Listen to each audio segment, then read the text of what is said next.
président Bassirou Diomaye def na ko ak le premier ministre Ousmane Sonko et espérons que vraiment dina dem du doon effet d'annonce bi nga xamante ne rek dañ koy wax nii rek mu jeex ñu ne non ñii peut-être ils sont venus avec de bonnes intentions ñu dem ba ci biir peut-être ñu bàyyi ndiku laxisme moo yàq Sénégal parce que da ngay def nga xamante ni dara du la ci fekk et après vraiment c'est tout le monde qui en paie les toujours ci ces décisions du président de la République ak son premier ministre Ousmane Sonko gis nañu fan yi agitation yu bëri yu am ci li nga xamante ni moo di confiscation passeport diplomatique yi nga xamante ni ñenn ci ay anciens ministres wala ay directeurs généraux ñu ngi ciy wax. passeport diplomatique mu nekkoon loo xamante ni dañ koy jagleel ñi nga xamante ni dañu nekk en fonction soit mu nekk ministre wala mu nekk ambassadeur wala mu nekk li nga xamante ni moom mooy des directeurs généraux wala des députés. tey ñu gis coow lu bëri bi nga xamante ni am na ci des anciens ministres wala des anciens directeurs yi nga xamante ni nekkatuñu en fonction est-ce que tey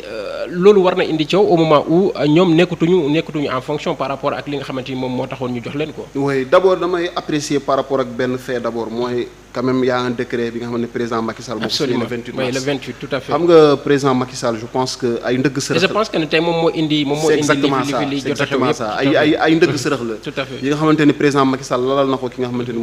mooy président Bassirou Diomaye. mais lalaloon na ko beneen aussi mooy par rapport à la nomination ñi nga xamante ni mooy. le pool judiciaire financier boobu noonu. ak le président de la cour suprême. donc nga dem à quelques heures ou bien à quelques jours de ton départ n'est-ce pas de la magistrature suprême nga jël yenn décisions yi nga xam da nga koy imposer ki nga xamante ni mooy ñëw sa ginnaaw. gis nañ ne aussi c'est une pratique au niveau du port autonome de Dakar on a vu ça quand Cheikh Kanté devait quitter le port il a signé une centaine de contrats bàyyil ko ki nga xamante ni mooy Sadikh Bey. quand Sadikh Bey est venu aussi moom tamit mu xam ne lii mënul gérer parce que daf ko nar a plomber peut-être il a dénoncé ces contrats là mu jural ko lan ay mots d'ordre de grève et cetera yu doon am au niveau du port autonome de Dakar. donc mais nag quand un DG le fait c'est très grave mais quand un président de la République le fait day doon encore day gën a grave donc président Macky Sall li mu def donc gis nañ ni ça manque d'élégance. il faut le dire il aurait pu partir. président Bassirou Diomaye bu ñëwee il va statuer n'est-ce pas avec ses hommes et son gouvernement par rapport au passeport diplomatique te passeport diplomatique aussi nañu xam ne c'est l'État du Sénégal qui en est garant. mooy tax yow booy dem ci yenn dëkk yi doo ñu la laaj li nga xamante ni mooy visa comme man su ma doon fay wala yow ngay voyager da ngay dem ñaani visa mais mu am ñi nga xamante ni duñu leen ñaan. mais toujours dans l'exercice de sa fonction. effectivement c'est lié à la fonction. c'est ça tey benn ki nga xamante ni peut-être tu étais ministre tu n'es plus ministre. mais ci lan ngay représenter Sénégal. absolument ci lan ngay représenter Sénégal. tu étais ministre de l'Intérieur tu n'es plus ministre de l'Intérieur. yow est-ce que tu es autorisé à parler au nom du Sénégal. tu n'es plus autorisé à parler au nom du Sénégal. soo demee Tugal wala dem bitim réew wala dem feneen. mais tu n'y vas pas au nom du Sénégal tu vas à ton propre nom et cetera. donc day doon li nga xamante ni ça manque d'élégance. mais li gën a doy waar aussi non seulement il dit aux anciens ministres aux anciens parlementaires. ne ko aussi aux anciens ambassadeurs et leurs épouses. bon moi je me demande bien leurs épouses les épouses des ambassadeurs ou bien des anciens ministres à quoi n'est-ce pas à quelle fonction n'est-ce pas lañuy sur quelle fonction se base-t-on pour dire que ñooñu mérité nañu sachant que ce sont des anciens donc ils ne sont plus en fonction donc boo nekkul en fonction aussi normalement tu dois rendre li nga xamante ni mooy privilège yi nga xamante ni aussi c'est la même chose muy les véhicules de fonction yi ñu utiliser et tout parce que boo paree ces véhicules de fonction là da nga koy rendre pour ñi nga xamante ni ñoom ñoo war a ñëw nekk en fonction utiliser ko donc je pense que c'est la même chose bi ñu war a def ci li nga xamante ni moom c'est lié à la fonction naturellement c'est lié à la fonction c'est pas une propriété privée tout à fait c'est pas un privilège à vie c'est pas un acquis donc da nga ko am pendant que tu exerces la fonction quand tu n'exerces plus la fonction naturellement tu dois avoir l'élégance n'est-ce pas de rendre li nga xamante ni dañ la ko joxoon par rapport à ta fonction. tout à fait léegi nag président Macky Sall benn ndëgg sërëx la tegal ki nga xam ne mooy président Bassirou Diomaye donc ça veut dire que tey aujourd'hui les ministres qui doivent voyager suñ leen ko xañee aussi sur la base de peut-être Bassirou Diomaye président Bassirou Diomaye moo joxe instruction ne bu ñu voyager donc dañ leen di léger parce que aussi côté côté au-delà de la morale et tout il y a la légalité donc légalité bu dee dafa am décret bi nga xamante ni am na te man gis naa décret bi y a un décret quand même bi nga xam ne président Macky Sall moo ko signé le 28 donc bu dee décret boobu am na te amul beneen décret bu ko abrogé entre temps donc ça veut dire que ce décret là aussi ça s'applique et comme ça s'applique donc mënoo tamit voilà faire comme eux parce qu'en fait da ngay dellu def comme le président Macky Sall doon def jàpp benn opposant tëj ko këram pendant 50 jours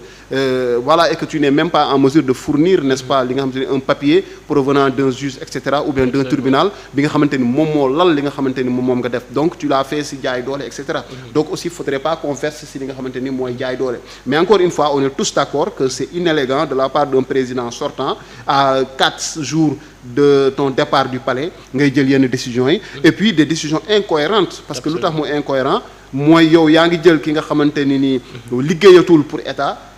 yónni ko fenn nga jox ko passeport diplomatique encore une fois dañuy fàttali ne mooy li nga xamante ne laissez-passer buñ ko mënee wax noonu si pour simplal mbir mi laissez-passer bi la état di jox parce que dañ la yónni yàkkamti la bëgguñu ngay dem di yéexantu fii di am ay problème visa di rater ay vol ak di éviter des contrôles et tout voilà da ngay am di voyage avec les honneurs mais nag c'est tout à fait normal ki nga xamante ni nekkatoo en exercice vraiment nga delloo li nga xamante ni mooy passeport diplomatique biñ la jox mais loolu tamit day wane beneen mbir Ibrahima mooy jusqu'à présent suñu classe politique bi xamuñu ne après le pouvoir n'est-ce pas la vie continue. Absolument. Parce que après le pouvoir avant le pouvoir yow da nga doon dem déposer ñaan visa ñu may la. c'est que je pense que tey loolu yëpp li koy indi mooy ñàkk xam na ne yow da nga ñëwoon en mission da nga ñëwoon pour servir ta nation servir nga ko da nga war a delluwaat ci li nga xamante ni moom nga nekkoon nekkul loo xamante ni yëfu buur la wala quelque chose comme ça donc la politique Sénégal dañu dem ba finalement dañuy jàpp ne dañuy nguuru te au moment où que ñoom dañu waroon a ñëw pour servir li nga xamante moom moo di nation bi. classe politique bi moo comprendre rek au-delà du pouvoir il y a la vie continue léegi yow mais da ngay dellu n'est-ce pas dans une vie ordinaire. parce que dañ la jëlee dans une vie ordinaire bi nga xamante ni amoo woon benn ndombo tànk ñu jox la ndombo tànk nga exercer pendant un mandat wala pendant un délai bi nga xam ne dañ la ko impartir bi nga demee ba cappaandaw ga jeex na il faut nga delluwaat n'est-ce pas vivre n'est-ce pas de façon ordinaire donc par rapport ak yenn privilèges yi nga amoon lié à la fonction day doon privilège xamante ni day jeex mais tey c'est quand même discriminatoire nga jël li nga xamante ni passeport diplomatique nga continuer di ko jox ki nga xamante ni moom ancien ministre la nga xañ ko un Sénégalais lambda nga xañ ko un étudiant sénégalais qui va aller peut-être en Europe continuer ses études nga xañ ko un médecin bi nga xamante ni war na mën a jóge Sénégal dem à l'étranger pour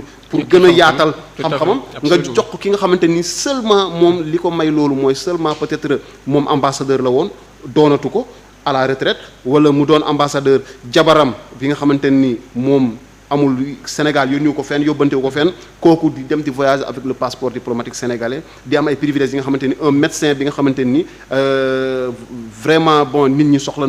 mu yokk xam-xam et cetera mu war a dem jàngi wala dem yaatal wala dem yenn séminaire ñu xañ ko loolu ba nga xamante ni moom day déposer visa parfois sax day déposer visa ñu refuser ko mu toog ci réew mi continuer donc il faudra que les gens comprennent que la vie continue même après le pouvoir et que pouvoir bi c'est pendant un temps boo ko exercer bu jeex na donc nga delloo fi nga vraiment li nga xamante ni mooy état bi joxoon na la ko parce que aussi c'était lié à une fonction et cette fonction là occupé too ko keneen a ko occupé nañ ko jox kooku dans tous les cas moi je me dis l'histoire des passeports diplomatiques ça revient encore avec le président Macky Sall on a eu l'histoire des passeports diplomatiques gis nañ fii nii y a même des Chinois yi nga xamante ni on les avait arrêtés avec le passeport diplomatique sénégalais gis nañ fi aussi des gens yi nga xamante ni ils n'ont aucune fonction mais ils se promènent avec un passeport diplomatique am na sax yenn politiciens yi nga xamante ni bu ñu doon waxaale ak yenn responsables yi le passeport diplomatique était n'est-ce pas mis sur la table da doon bokk ci élément de négociation yi dina jox passeport diplomatique jox ko sa jabar jox ko sa doom jox ko et cetera pour n'est-ce pas enrôler la par rapport ak li nga xamante ni moom loolu lañ bëgg passeport diplomatique dañ ko war a teg ci yoon ñi nga xamante ni war nañ ko am ñu am ko ceux qui sont en fonction ñu am ko mais je pense que si le président Bassirou Diomaye n'a pas abrogé encore c'est la diplomatie et puis image du Sénégal c'est très important donc c'est très important par rapport à parce que loo def njombe tim réew tey sa image dañ ko collecte image du Sénégal c'est comme tey sa doom bu defoon njombe dañ fu ñu ko tuddee dañ lay tudd dañu ne doomu Ibrahima la moo def lii donc tey boo doonee sénégalais nga yor li nga xamante mooy le passeport diplomatique sénégalais te nekkoo en fonction nga def naka sudul noonu aussi da ngay gàkkal li nga xamante ni mooy honorabilité réew bi nga jógee mooy sunu réew mooy Sénégal encore une fois te ba pare du am dara derrière lu mën a justifier lu tax ngay doxantoo passeport diplomatique sénégalais parce que tu étais ministre, tu étais député, tu étais ambassadeur, mais tu ne l'es plus, mais tu continues accroché wu ci li nga xamanteni moy ay privilèges yi nga xamanteni vraiment encore une fois nation bi wàccoo na ak yow wóolu na la dénk na la yóbbu na la mission def nga say mission ba jeex na sa morom ñëw vraiment nga war a bàyyi ko mu doxal vraiment en toute sérénité man loolu laa gis. Le premier ministre ce matin mu ngi woon foofulee ci building administratif pour une visite bi nga xamante ni daf ko fa doon def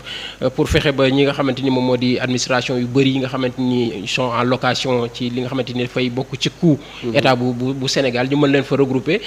ñu gis ne building administratif bañ ko tabaxee ba léegi presque